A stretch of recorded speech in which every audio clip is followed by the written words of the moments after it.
Hello, welcome in science AK study. मैं हूं अरुण कुमार यादव और इस वीडियो में हम देखेंगे क्लास 8th की जो साइंस है उसके चैप्टर नंबर 7 का पार्ट नंबर 2। तो क्लास 8 साइंस का जो चैप्टर नंबर 7 है इसका नाम है conservation of plants and animals. ठीक है, तो इस चैप्टर का ये पार्ट नंबर 2 है और इस पार्ट नंबर 2 में हम इस चैप्टर को कंप्लीट कर लेंगे। मतलब कि जितने भी टॉपिक्स रहते हैं आपके एनसीईआरटी के वो सारे के सारे यहाँ पर इस वीडियो में यानी कि पार्ट 2 में कंप्लीट हो जाएंगे और जो मैं आपको पढ़ाऊँगा वो एनसीईआरटी के अकॉर्डिंग होगा। ठीक है, और इससे पहले ठीक है इस वीडियो से पहले मैं चैप्टर 1 से लेके 6 तक कंप्लीट कर चुका हूँ। तो चैप्टर नंबर 1 से लेके 6 तक क्लास 8th की साइंस का इससे पहले अपलोड हो चुका है। अगर आपको वो देखना है तो यहाँ पे जो इस वीडियो का डिस्क्रिप्शन है वहाँ से आपको इनके लिंक मिल जाएंगे, प्लेलिस्ट के लिंक। जैसे चैप्टर 1 में टोटल 7 वीडियो है तो इसकी मैंने प्लेलिस्ट बना रखी है। चैप्टर 2 की 6 वीडियो है, इनकी प्लेलिस्ट बनी हुई है। इसी तरह से बाकी के चैप्टर्स जो अब तक अपलोड किए हैं मैंने, इन सब की प्लेलिस्ट है, आपको डिस्क्रिप्शन से इनके लिंक मिल जाएंगे, आप देख सकते हैं। साइंस के अलावा अगर आप मैथ्स चैनल पे विजिट करना चाहते हैं, मैथ्स की वीडियोज़ देखना चाहते हैं तो हमारा मैथ्स का चैनल है एके स्टडी 1024। यहाँ पर आपको मैथ्स की वीडियोज़ मिल जाएंगी। ठीक है, तो अब बात कर लेते हैं कि यहाँ पर इससे पहले वाले पार्ट जो पार्ट 1 था वहाँ पर हमने क्या क्या कवर किया था। तो पार्ट 1 में हमने ये 3 टॉपिक कवर किए थे। पहला जो एनसीईआरटी में इंट्रोडक्शन दिया गया है, need of conservation of plants and animals. उसके बाद एनसीईआरटी की heading 7.1 deforestation and it's causes. उसके बाद हेडिंग 7.2 कॉन्सिक्वेंसेस ऑफ डिफॉरेस्टेशन। ये पहले पार्ट में कवर हो चुका है। ठीक है, अब इस पार्ट में हम क्या देखने वाले हैं इसकी बात कर लेते हैं। ठीक है, तो यहाँ पर इस पार्ट में हम मेनली जो एनसीईआरटी की हेडिंग 7.3 से लेके, ठीक है 7.3 से लेके 7.11 तक है, जितने भी टॉपिक्स यहाँ पे आते हैं सबको कवर करेंगे। ये जो मैंने 7.4, 7.5, 6 वगैरह लिखा है ये अकॉर्डिंग टू एनसीईआरटी है। ठीक है, एनसीईआरटी में जो नंबरिंग है वही मैंने यहाँ पे लिखा है।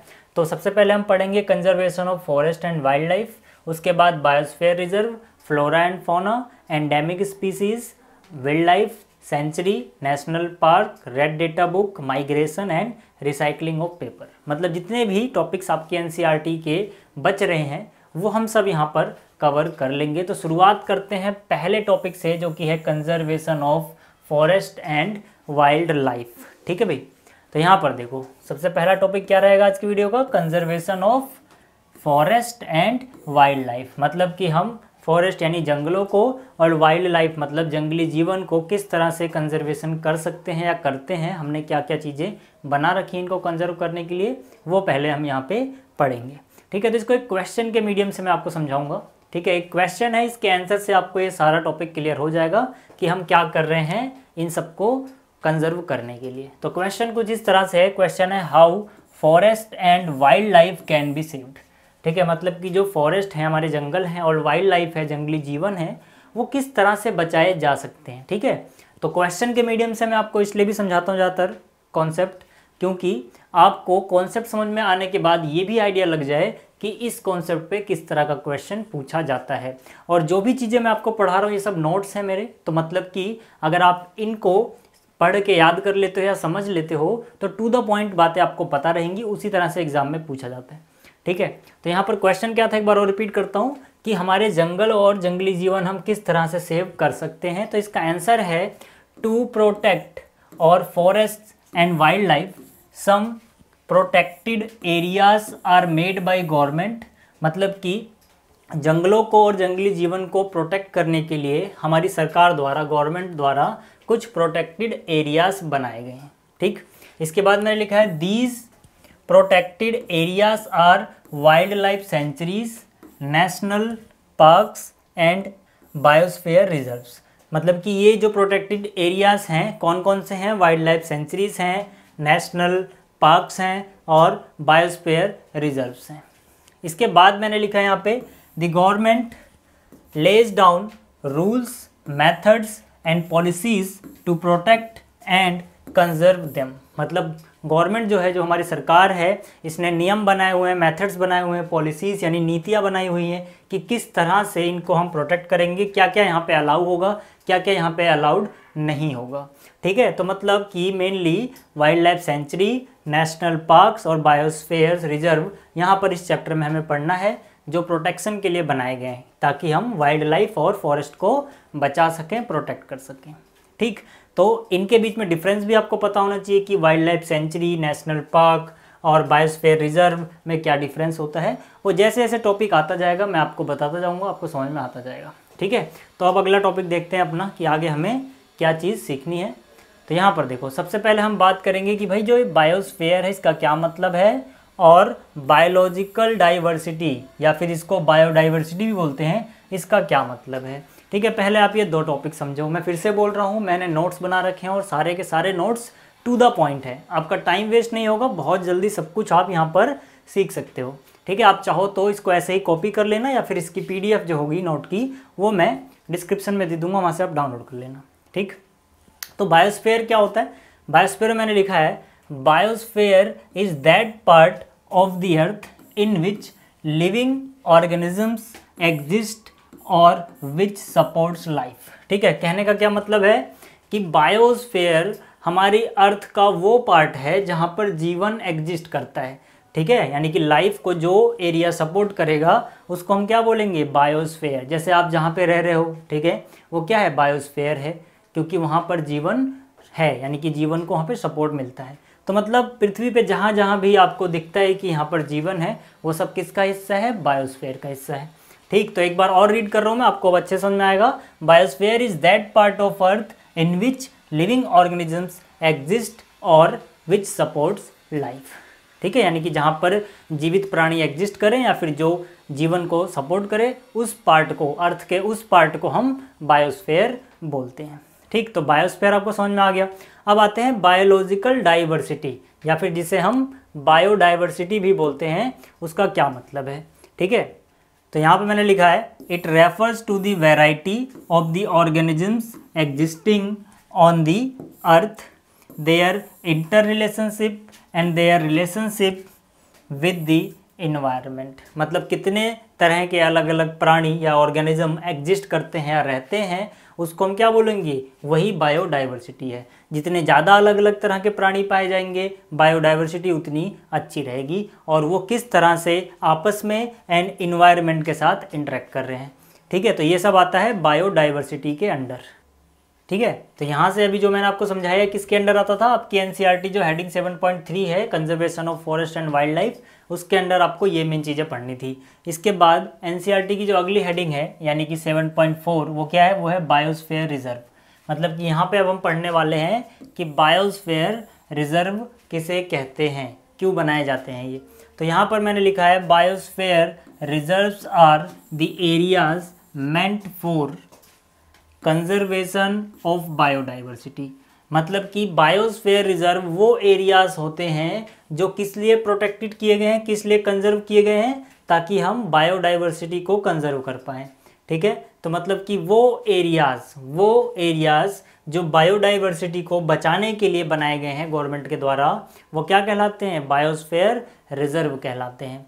तो यहाँ पर ध्यान देने वाली बात क्या है कि जो बायोस्फीयर रिजर्व होते हैं, ये किसी एक या दो स्पीसीज यानी कि प्रजातियों को बचाने के लिए नहीं होते हैं, बल्कि ये पूरी की पूरी बायोडाइवर्सिटी, मतलब जितना भी तरह का वहाँ पे जीवन पाया जा रहा है, जितनी भी तरह की प्रजातियाँ पाई जा रही हैं, उन सबको बचाने के लिए बनाए जाते हैं।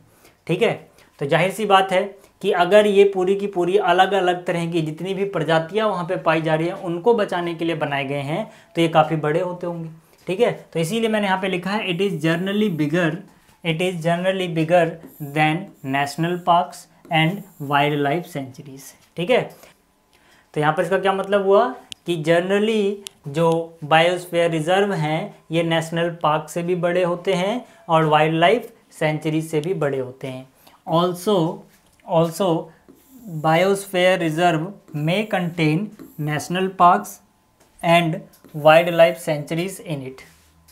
मतलब कि जो ये बायोस्फीयर रिजर्व हैं, ये इतने बड़े होते हैं कि अक्सर ये अपने अंडर, ठीक है, क्या क्या कंटेन करते हैं, नेशनल पार्क्स भी इनके अंडर कंटेन हो सकता है और वाइल्ड लाइफ सेंचुरीज भी।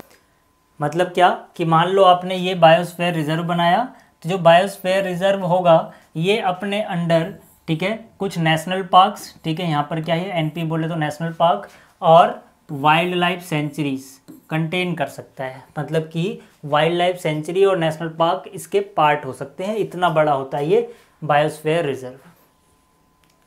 तो अब जो अगली हेडिंग है एनसीईआरटी की वो है heading 7.5 flora and fauna. Flora and fauna बहुत ही इजी टॉपिक है और ये इजी के साथ साथ बहुत ही छोटा भी है और बहुत ही इंपॉर्टेंट भी है। ठीक, तो यहाँ पे पहले फ्लोरा को समझते हैं।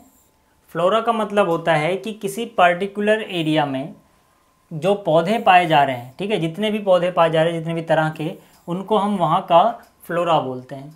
और इसी तरह से जो फौना है, इसका मतलब होता है कि किसी एरिया में, किसी पर्टिकुलर एरिया में जितने तरह के एनिमल्स पाए जा रहे हैं उनको हम वहाँ का फौना बोलेंगे। ठीक है, यहाँ पे एक बात याद रखनी है आपको, पार्टिकुलर एरिया की बात कर रहा हूँ। ठीक है, तो फ्लोरा की जो डेफिनेशन है वो क्या हो जाएगी? फ्लोरा की डेफिनेशन हो जाएगी all the plants found in a particular area are known as flora of that area.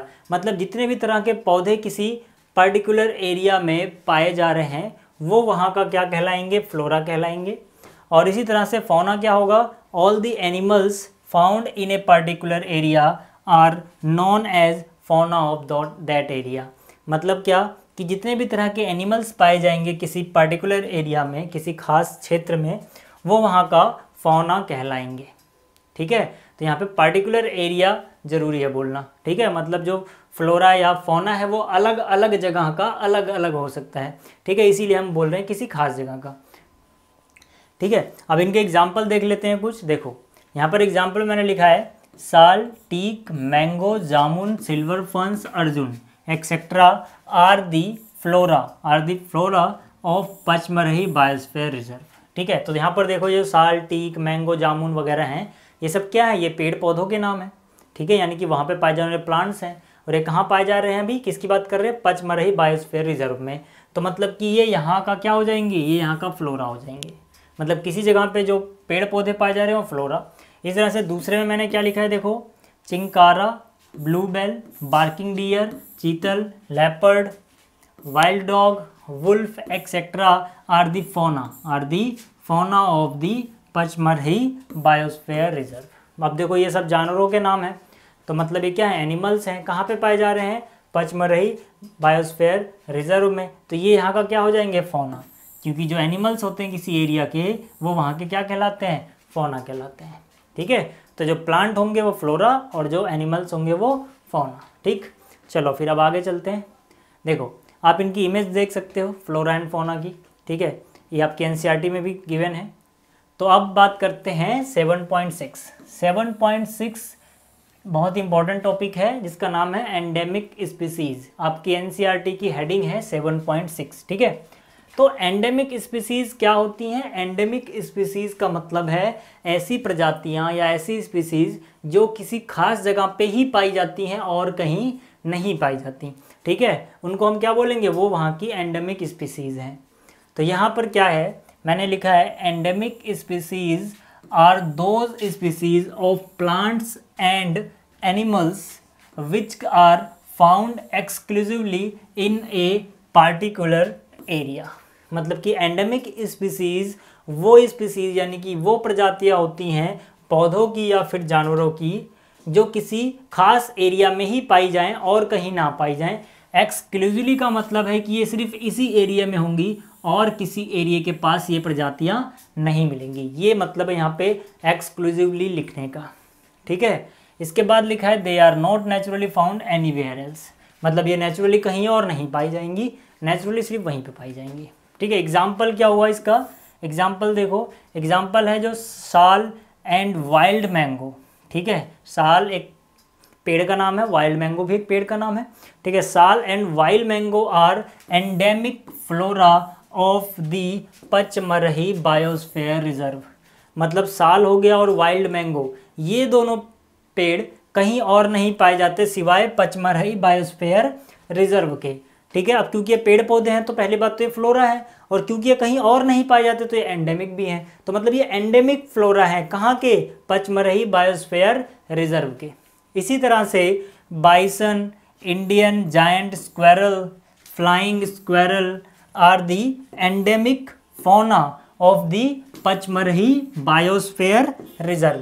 ठीक है, मतलब कि ये जो मैंने नाम लिखे हैं जानवरों के, ये जानवर के नाम हैं, ये क्या है, ये एंडेमिक फौना है। फौना तो इसलिए क्योंकि जानवरों के नाम है, एंडेमिक इसलिए है क्योंकि ये सिर्फ पचमरही बायोस्फीयर में ही पाए जाते हैं और कहीं नहीं पाए जाते।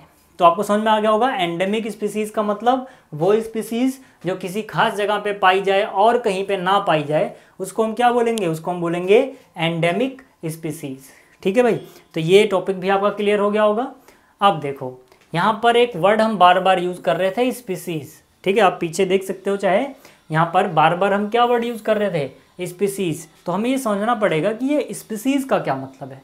ठीक है, स्पीसीज को हिंदी बोलते हैं प्रजाति। ठीक है, जैसे इंसान एक अलग प्रजाति है, कुत्ते एक अलग प्रजाति है, अलग स्पीसीज हैं, बिल्लियाँ एक अलग प्रजाति हैं, इस तरह से। ठीक, तो स्पीसीज का क्या मतलब होता है, कैसे पहचानेंगे कोई चीज़ एक ही स्पीसीज में है या नहीं। तो मैंने यहाँ पे लिखा है species is a group of population which are capable of interbreeding, यानी कि जो आपस में संतान पैदा कर सकते हैं उनको हम एक ही प्रजाति का मानेंगे। जैसे इंसान एक प्रजाति है, ठीक है, बाकी लोग एक अलग प्रजाति हैं, ऐसे हम अलग अलग प्रजातियों के एग्जाम्पल दे सकते हैं। ठीक है ना, इंसान एक अलग प्रजाति, कुत्ते अलग प्रजाति, बिल्लियाँ अलग प्रजाति, इस तरह से अलग अलग स्पीसीज हैं। तो मतलब कि स्पीसीज क्या होता है, group of population which capable to या कैपेबल ऑफ इंटरब्रीडिंग। ठीक, तो स्पीसीज यानी कि प्रजातियाँ आपको समझ में आ गई। अब आगे बात करते हैं, अगला है वाइल्ड लाइफ सेंचुरी। ठीक है, वाइल्ड लाइफ सेंचुरी के बारे में हम थोड़ा डिटेल में पढ़ेंगे। ठीक है, अभी हमने बायोस्फीयर रिजर्व के बारे में पढ़ा था। अब देखो वाइल्ड लाइफ सेंचुरी, यहाँ पर मैंने इसके बारे में क्या लिखा है, देखो wild life sanctuaries provide protection and suitable living conditions to wild animals. ठीक है, मतलब कि जो वाइल्ड लाइफ सेंचुरीज होती हैं ये प्रोटेक्शन प्रोवाइड करती हैं, सूटेबल लिविंग कंडीशन प्रोवाइड करती हैं कुछ वाइल्ड जानवरों को, यानी जंगली जानवरों को। ठीक, sanctuaries are places where killing capturing of animals is strictly prohibited, मतलब सेंचुरीज वो जगह होती हैं जहाँ पे जानवरों को मारना अलाउड नहीं होता। ठीक है, ना ही उन्हें पकड़ना अलाउड होता है। ठीक है, उस पर रोक लगी होती है। तो मतलब कि ये जंगली जानवरों को प्रोटेक्ट करने के लिए बनाई जाती हैं और बायोस्फीयर रिजर्व से ये छोटी होती हैं। ठीक है, तो आपको ये बेसिक सी बात समझ में आ गई वाइल्ड लाइफ सेंचुरी के बारे में। अब थोड़ा डिटेल में जानते हैं इसके बारे में। तो मैंने यहाँ पर कुछ इंपॉर्टेंट पॉइंट्स लिखे हैं वाइल्ड लाइफ सेंचुरी के बारे में। ये पॉइंट्स मैंने अलग से क्यों लिखे हैं, ताकि आपको कुछ पॉइंट्स अगर ज़्यादा पता होंगे, ज़्यादा डिटेल में पता होगा वाइल्ड लाइफ सेंचुरी के बारे में, तो आप इसको डिफ्रेंशिएट कर पाओगे किससे, नेशनल पार्क से या फिर बायोस्फीयर रिजर्व वगैरह से। ठीक है, क्योंकि कभी कभी डिफरेंस भी पूछ लेते हैं, तो जितने ज़्यादा पॉइंट्स आपको क्लियर होंगे उतना अच्छा आप डिफरेंस लिख पाओगे। तो यहाँ पर जो इंपॉर्टेंट पॉइंट्स हैं वाइल्ड लाइफ सेंचुरी के, इसमें देखो जो पहला पॉइंट मैंने लिखा है, इसमें क्या लिखा है, humans are allowed to do some activities such as grazing, collecting medicinal plants, firewood etcetera. मतलब कि गवर्नमेंट ह्यूमंस को, इंसानों को कुछ एक्टिविटी अलाउ करती है वाइल्ड लाइफ सेंचुरीज में करने के लिए, जैसे कि वो घास वगैरह इकट्ठा कर सकते हैं पशुओं को चराने के लिए, ठीक है, खिलाने के लिए, और वो मेडिसिनल प्लांट यानी जो जड़ी बूटियां हैं उनको इकट्ठा कर सकते हैं यहाँ पे जाके। ठीक है, फायरवुड लकड़ी जलाने के लिए, ठीक है, वो यहाँ से इकट्ठा कर सकते हैं। जो सूखी लकड़ियाँ, पेड़ पौधों को काट नहीं सकते, लेकिन जो सूखी लकड़ियाँ वगैरह हैं उनको ले जा सकते हैं यहाँ से। ठीक है, इसके अलावा सेकंड पॉइंट मैंने लिखा है, the main aim is to protect a particular flora और फौना। ठीक है, ज़्यादातर जो वाइल्ड लाइफ सेंचुरीज होती है इनका मेन एम होता है किसी खास तरह के फ्लोरा या फौना को बचाना। ठीक है, जैसे कि इससे पहले हमने बायोस्फीयर रिजर्व में पढ़ा था, वहाँ पर क्या था, वहाँ पे किसी खास तरह के जीव को नहीं बचाया जा रहा था, वहाँ पूरे की पूरी बायोडाइवर्सिटी को बचाया जा रहा था। लेकिन यहाँ पर क्या है कि ज़्यादातर वाइल्ड लाइफ सेंचुरीज जो होती हैं वो किसी खास तरह के फ्लोरा या फिर फौना को बचाने के लिए बनाई जाती हैं। ठीक है, तीसरा पॉइंट मैंने लिखा है, it can be upgraded to national park. ठीक है, मतलब इसको अपग्रेड करके नेशनल पार्क बनाया जा सकता है, मतलब नेशनल पार्क भी इनसे बड़े होते हैं। ठीक है, ये नेशनल पार्क से भी छोटी होती हैं, क्योंकि जब ये अपग्रेड होंगी तब ये नेशनल पार्क बनेंगी। ठीक, तो आपको ये भी एक डिफरेंस समझ में आ गया होगा नेशनल पार्क से, कि नेशनल पार्क इससे बड़े होते हैं। ठीक, बायोस्फीयर रिजर्व तो दोनों से ही बड़ा होता है खैर, यानी कि ये सबसे छोटा है। जो वाइल्ड लाइफ सेंचुरी है ये नेशनल पार्क से भी छोटा है और बायोस्फीयर रिजर्व से तो खैर दोनों ही छोटे हैं। ठीक, इसके बाद चौथे में क्या लिखा है, it is generally formed by central government. ठीक है, ज़्यादातर जो वाइल्ड लाइफ सेंचुरी हैं ये किसके द्वारा फॉर्म की जाती हैं, सेंट्रल गवर्नमेंट के द्वारा। ठीक, अब हो सकता है कि बहुत सारे लोगों के दिमाग में ये क्वेश्चन आता हो, ठीक है, जो यहाँ पर लिखा हुआ है, what is the difference between zoo and a wildlife sanctuary. ठीक है, क्या अंतर होता है एक चिड़ियाघर में और एक वाइल्ड लाइफ सेंचुरी में। ठीक है, तो यहाँ पर ये आपकी एनसीईआरटी में जो पहेली है, ठीक है, उसके दिमाग में क्वेश्चन आया तो मैंने यहाँ पे स्क्रीनशॉट इसका लगवा दिया था। ठीक, तो यहाँ पर देखो इस क्वेश्चन का आंसर कैसे देंगे हम कि भाई जू और वाइल्ड लाइफ सेंचुरी में क्या डिफरेंस होगा, वो यहाँ पर है। तो मैंने यहाँ पे लिखा है डिफरेंस बिटवीन ए जू and a wildlife sanctuary. ठीक, क्या डिफरेंस होता है एक चिड़ियाघर और वाइल्ड लाइफ सेंचुरी में। पहला देखो यहाँ पे मैंने लिखा है जू जो होता है यानी चिड़ियाघर होता है जो जू is generally smaller than A wildlife century. मतलब जो चिड़ियाघर होते हैं स्मॉलर यानी कि काफ़ी स्मॉल होते हैं वैसे ये। ठीक है, चिड़ियाघर जो होते हैं काफ़ी स्मॉल होते हैं वाइल्ड लाइफ सेंचुरी से। दूसरा पॉइंट क्या लिखा है, जू is artificial habitat but wild life sanctuary is reserve natural habitats. मतलब जो चिड़ियाघर होते हैं वो इंसान बनाते हैं, वो आर्टिफिशियल होते हैं, ठीक है ना। लेकिन जो वाइल्ड लाइफ सेंचुरी होती है किसी नेचुरल जगह पे, वो इंसानों ने नहीं बनाई, नेचुरली उस जगह थी, बस इंसानों ने उसे प्रोटेक्शन दे दी, ठीक है, कंजर्व कर दिया और उसका नाम क्या पड़ गया, वाइल्ड लाइफ सेंचुरी है वो। तो मतलब वाइल्ड लाइफ सेंचुरीज नेचुरल होती हैं और ज़्यादातर जो चिड़ियाघर होते हैं वो आर्टिफिशियल होते हैं। ठीक, आर्टिफिशियल हैबिटेट मतलब जो जीव हैं उनके रहने की जो जगह होती है ये आर्टिफिशियली बनाई जाती है, आर्टिफिशियल होती है और वो नेचुरली होती है वहाँ पे। ठीक है, तीसरा it can be upgraded to national park. अभी हमने देखा था वाइल्ड लाइफ सेंचुरी को हम अपग्रेड करके क्या बना सकते हैं, नेशनल पार्क, लेकिन चिड़ियाघर को आप अपग्रेड करके नेशनल पार्क नहीं बनाते हो। ठीक, चौथा क्या है, चौथा है animals are sold and buy in a zoo. मतलब जानवर जो होते हैं चिड़ियाघर में बेचे और खरीदे जा सकते हैं, खरीदे जाते भी हैं, but they can be sold और buy in wildlife sanctuary. लेकिन वाइल्ड लाइफ सेंचुरी में आप जानवरों को खरीद या बेच नहीं सकते हो। ठीक है, ये भी डिफरेंस है। इसके बाद अगला जो डिफरेंस मैंने लिखा है वो क्या है, animals are free hale and hearty in their natural habitat, they are more comfortable in their natural habitat rather than a zoo. मतलब क्या कि भाई जो वाइल्ड लाइफ सेंचुरी है वहाँ पे उनका नेचुरल हैबिटेट है, ठीक है, नेचुरल घर है उनका, ठीक है, लेकिन जू में तो ऐसा नहीं है। तो मतलब जो जानवर होते हैं वो ज़्यादा अच्छा फील करते हैं वाइल्ड लाइफ सेंचुरी में, क्योंकि वो ज़्यादा फ्री हैं, ज़्यादा खुश हैं, ठीक है, एज कम्पेयर टू जू। ठीक, तो आपको ये समझ में आ गया, 7.7 हेडिंग थी ये, ठीक है, वाइल्ड लाइफ सेंचुरी। अब आगे चलते हैं, अगला हमारा क्या है, नेशनल पार्क। ठीक है, नेशनल पार्क क्या होता है, ठीक है, नेशनल पार्क जो होता है इसके बारे में आप एक बात तो पहले याद रखोगे कि जो नेशनल पार्क है ये बायोस्फीयर से तो छोटा होता है, बायोस्फीयर रिजर्व से तो छोटा होता है जनरली, लेकिन जो सेंचुरीज होती हैं उनसे जनरली ये बड़ा होता है। ठीक, तो यहाँ पे लिखा है national park are generally larger reserves than wildlife sanctuary. ठीक है, जनरली ज़्यादातर ये बड़े होते हैं किससे, वाइल्ड लाइफ सेंचुरी से, and are large and diverse enough to protect whole sets of ecosystem. मतलब ये किसी एक पूरे के पूरे इकोसिस्टम को प्रोटेक्ट करने के लिए काफ़ी होते हैं। ठीक, they preserve flora fauna landscape and historic objects of an area. मतलब जो नेशनल पार्क होते हैं ये फ्लोरा एंड फोना को तो प्रोटेक्ट करते ही हैं। आपकी कोई ऐतिहासिक इमारत है इतिहास की, किसी राजा वगैरह की, या फिर कुछ यादें हैं इतिहास की, बहुत सारी बिल्डिंग्स हैं, या फिर जो पुरानी हो चुकी हैं, लैंडस्केप है कोई, उनको भी ये प्रोटेक्ट करते हैं।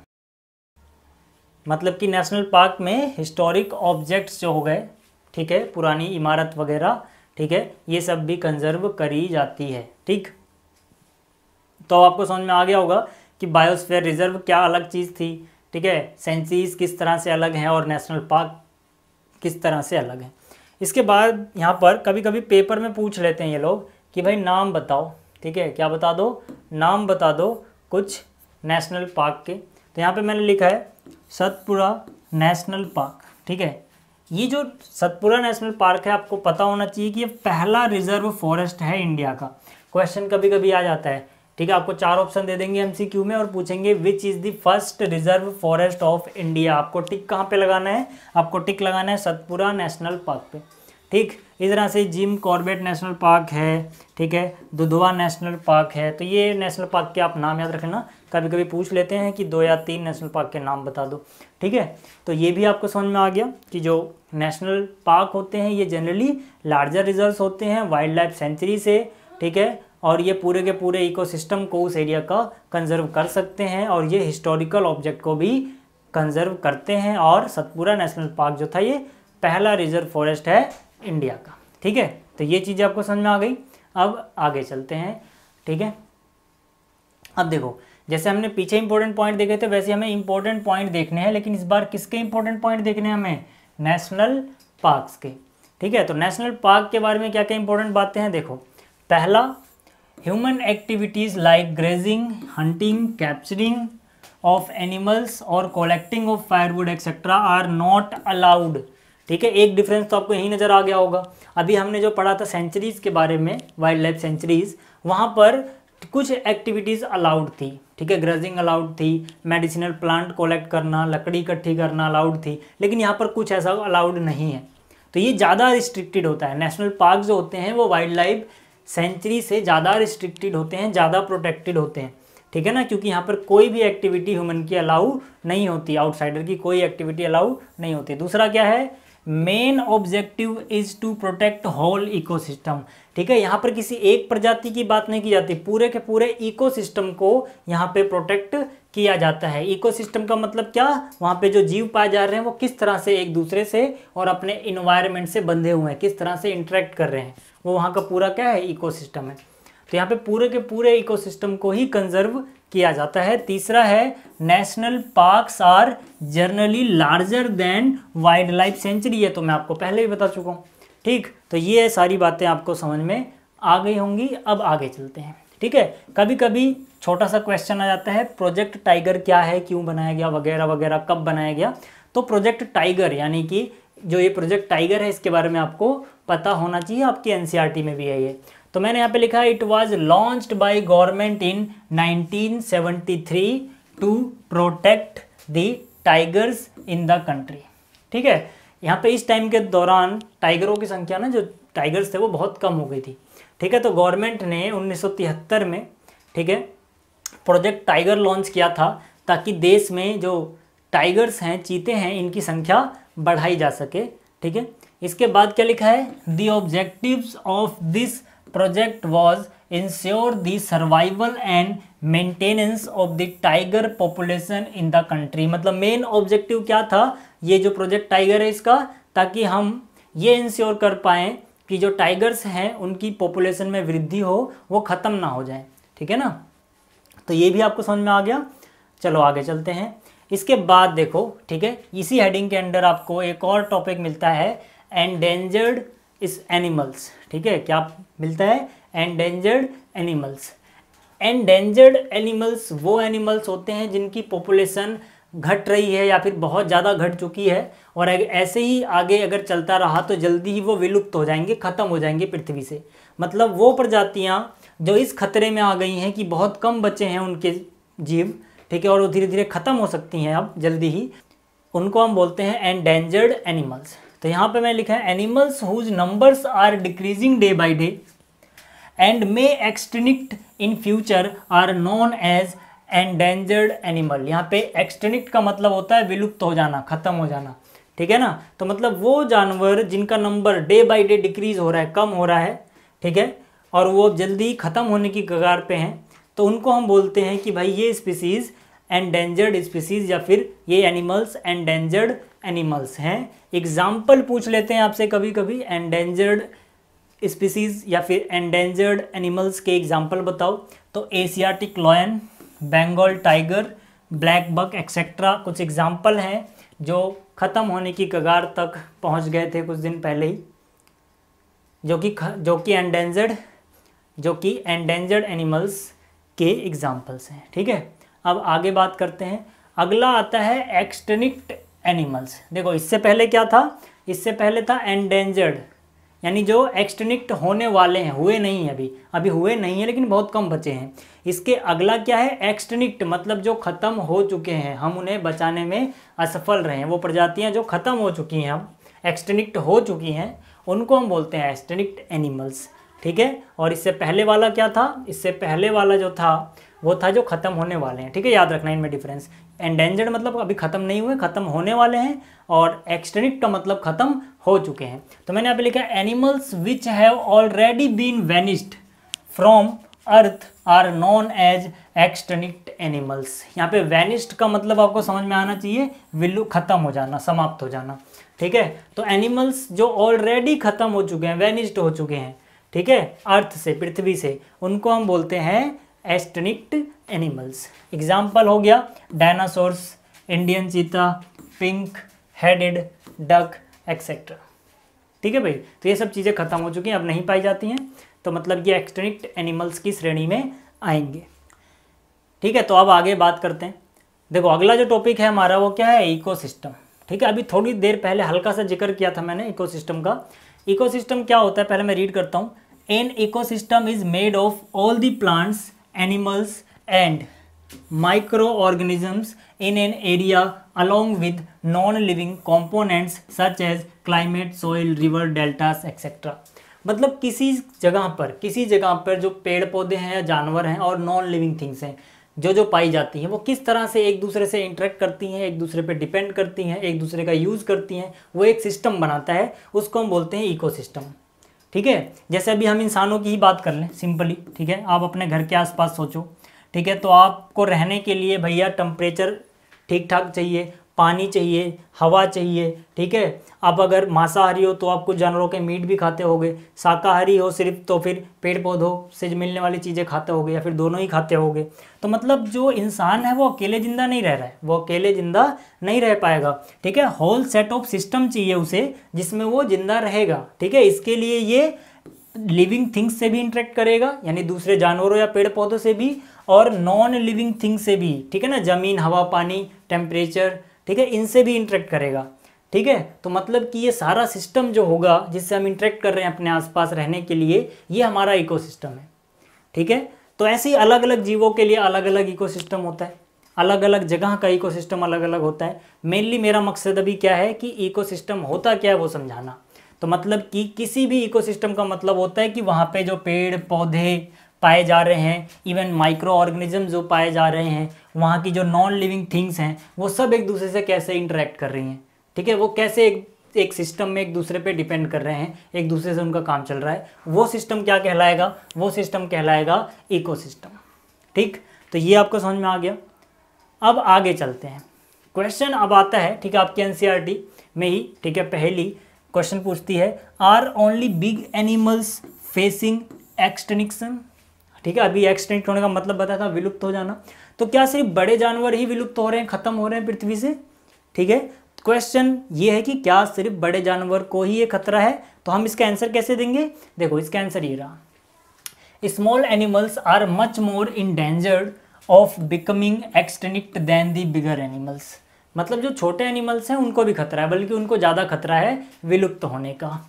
Eight times we kill snakes, frogs, lizards, bats, owls, ठीक है, ruthlessly without realising their importance the ecosystem, in the ecosystem, ठीक है। मतलब हम उनको बिना सोचे समझे मारते जा रहे हैं, जो छोटे जीव हैं, सांप हो गए, मेंढक हो गए, छिपकली वगैरह हो गए, चमगादड़ हो गए, ठीक है। अब हर एक जीव की इंपॉर्टेंस होती है कहाँ पर, इकोसिस्टम में, और हम इसको बिना सोचे समझे ही क्या करते जा रहे हैं, बर्बाद करते जा रहे हैं, ठीक। इसके बाद by killing them we are harming ourself, मतलब अगर हम इनको मारेंगे तो हम अपने आप को ही नुकसान पहुंचाएंगे, क्योंकि इससे पूरा का पूरा इकोसिस्टम खत्म होने का खतरा रहता है, ठीक है ना, फूड चेन ब्रेक होने का खतरा रहता है। इसके बाद मैंने लिखा है, they might be small in size but their role in the ecosystem can not be ignored, ठीक है। भले इनके साइज छोटे हों, लेकिन जो इनका रोल है हमारे इकोसिस्टम में, फूड चेन में, वो हम इग्नोर नहीं कर सकते, ठीक है। They form part of food chains and food webs, ठीक है। अब देखो इतना आपको समझ में आ गया। अब अगले टॉपिक की बात कर लेते हैं।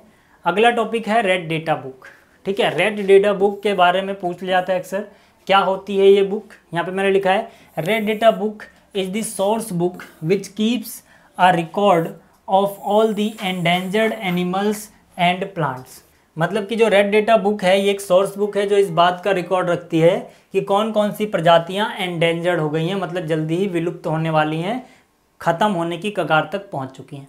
ठीक, इसके बाद मैंने लिखा है there are different red data books for plants, अलग अलग तरह की किताबें हैं, रेड डेटा बुक है पौधों के लिए, एनिमल्स के लिए एंड अदर स्पीसीज के लिए। ठीक है, and it is maintained internationally by an organisation. ठीक है, और ये इंटरनेशनल ऑर्गेनाइजेशन के द्वारा मेंटेन की जाती है ये बुक। ठीक, चलो आगे चलते हैं। अगला है माइग्रेशन। माइग्रेशन को हिंदी में बोलते हैं प्रवास, मतलब कि जैसे हम सिंपली आप गांव को छोड़ के दिल्ली में आ गए हो या फिर किसी और शहर में चले गए हो, अपने घर को छोड़ के वहाँ रहने लगे हो, तो इसको हम क्या बोलेंगे, आप माइग्रेट हो गए हो, अपनी जगह से दूसरी जगह चले गए। वैसे ही यहाँ पर जो चिड़िया वगैरह होती हैं वो अलग अलग मौसम में अलग अलग जगह माइग्रेट करती हैं ताकि वहाँ पे वो सूटेबल कंडीशन में अंडे वगैरह दे सकें। तो यहाँ पर मैंने लिखा है migration means movement of an organism और group of organisms from their natural habitat to another place every year during a particular time because of climate changes. ठीक है, तो यहाँ पर हम जो माइग्रेशन पढ़ रहे हैं मेनली जो चिड़िया वगैरह माइग्रेट करती हैं या दूसरे जानवर माइग्रेट करते हैं उनकी बात कर रहे हैं हम। ठीक है, अभी हम इंसानों की बात नहीं कर रहे। तो माइग्रेशन का क्या मतलब है, मूवमेंट। एक जीव जब अपनी जगह से मूव करके कहीं और चला जाता है क्योंकि वहाँ पर पार्टिकुलर टाइम के लिए जो नेचर है वो उसके लिए ज़्यादा सही है, वहाँ पे ज़्यादा अच्छा माहौल मिल रहा है उसे, क्लाइमेट मिल रहा है इसे, तो इसको हम क्या बोलते हैं, इसको हम बोलते हैं माइग्रेशन। ठीक है, जैसे generally birds do migration for laying eggs as the weather in their natural habitat becomes very cold and inhospitable. ठीक, तो मतलब क्या कि जनरली ज़्यादातर जो चिड़िया वगैरह होती हैं जब उनके वहाँ पे ज़्यादा गर्मी या ज़्यादा ठंडी हो जाती है तो वो अपनी जगह को छोड़ के कहीं और चली जाती हैं जहाँ पर मौसम अनुकूल होता है उनके अंडे वगैरह देने के लिए। ठीक है, तो ये हो गया माइग्रेशन का मतलब।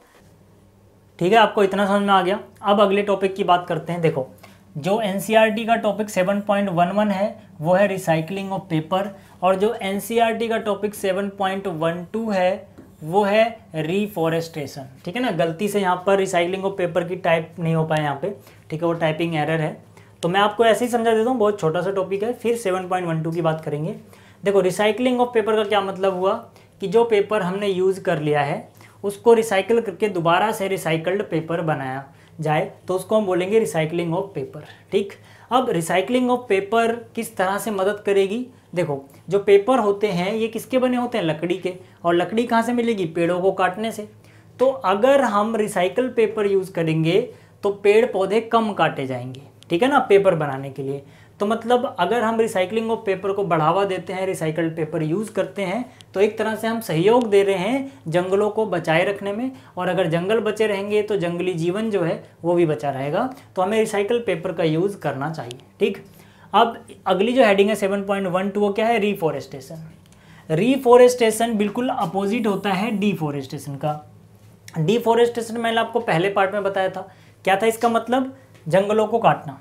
ठीक है, यानी कि जब पेड़ पौधों को बड़े पैमाने पे काटा जाए तो उसे हम डिफॉरेस्टेशन बोलते हैं। अब रिफॉरेस्टेशन इसका अपोजिट है, मतलब जब बहुत सारे पेड़ पौधे लगाए जाएं, यानी जंगल दोबारा लगाए जाएं जो कट चुके हैं, तब हम उसको क्या बोलेंगे, रिफॉरेस्टेशन बोलेंगे। ठीक है, तो यहाँ पे reforestation is exactly opposite to deforestation. It is the process of planting new trees in place of destroyed forest. ठीक है भाई, तो मतलब रिफॉरेस्टेशन डिफॉरेस्टेशन के एकदम अपोजिट है। रिफॉरेस्टेशन का मतलब होता है कि हम रीप्लांट कर रहे हैं जो पेड़ पौधे या जंगल कट चुके हैं उनको। ठीक, इसके बाद है reforestation can take place naturally too, मतलब कि रिफॉरेस्टेशन जो है नेचुरली भी हो सकता है। कैसे, मान लीजिए इंसानों ने कोई जंगल काट दिया, वहाँ से वो लकड़ी वगैरह उठा के ले गए, फिर उस एरिया को ऐसे ही छोड़ दिया, तो कुछ सालों में क्या होगा, वहाँ धीरे धीरे पेड़ पौधे उगते उगते दोबारा से वो जंगल बन जाएगा। ठीक है, तो यहाँ से आपको समझ में आ गया होगा, if destroyed area left undisturbed new trees will go there by themselves. ठीक है, विल ग्रो आना चाहिए यहाँ पे। ठीक है, गो की जगह विल ग्रो। ठीक है, will grow there by themselves. ठीक, यानी कि अगर एरिया को हम बिना डिस्टर्ब किए छोड़ दें तो नए पौधे धीरे धीरे फिर से ग्रो हो जाएंगे और फिर वहाँ से जंगल दोबारा से बन जाएगा। तो देखो इस वीडियो में इतना ही, इस चैप्टर में इतना ही था। तो जितनी भी चीज़ें थी मैंने समझाने की पूरी कोशिश की है आपको, उम्मीद है आपको समझ में आया भी होगा। जल्दी मिलेंगे अगली वीडियो में इस चैप्टर के एनसीईआरटी क्वेश्चन आंसर के साथ। तो तब तक आप देख सकते हो इन वीडियोज़ को, ठीक है। जो बाकी के चैप्टर्स की वीडियो के लिंक है यहाँ पे मिल जाएंगे। तो जल्दी मिलते हैं अगले वीडियो में। Thanks for watching.